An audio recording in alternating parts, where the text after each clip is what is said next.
You may be thinking, my set here is a little weird, and it's true, but you know what? When you're a busy person and you're trying to take care of your family and do things you love, like recording videos, sometimes you gotta get it done when you've got a chance. And right now, that's while I'm in the car waiting for the next thing. So anyway, here we go. Let's get down to business. Today, we're talking about this big myth, this big lie that many of us believe, which is self-care is selfish. I mean, how guilty do you feel every time you practice any kind of self-care? I think the first thing we need to do is define what exactly is self-care. Listen, the term self-care is often misunderstood.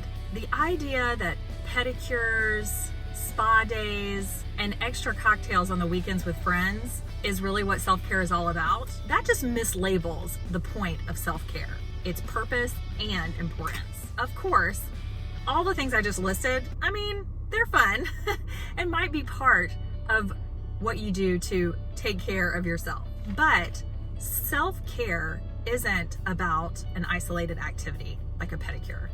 It is a daily, ongoing, repeated practice. It's mindful caring for your physical, mental, emotional, and I would say even spiritual well-being.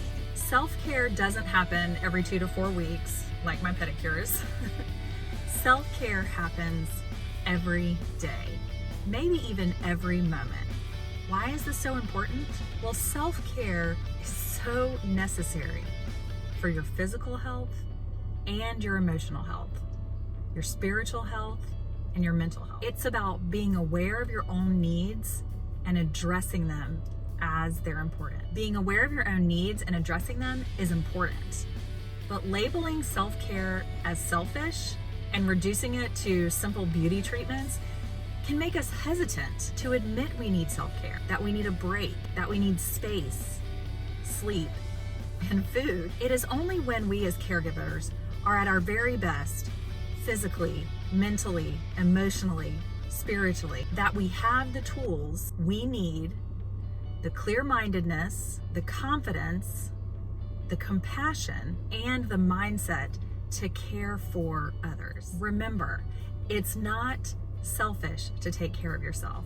In fact, when you do that, you're actually setting yourself up to better take care of those around you. Now, here's my question of the day. Do you ever feel guilty for practicing self-care? Part 2, which is not really part 2, it's a totally different question. So the first question of the day is, do you ever feel guilty?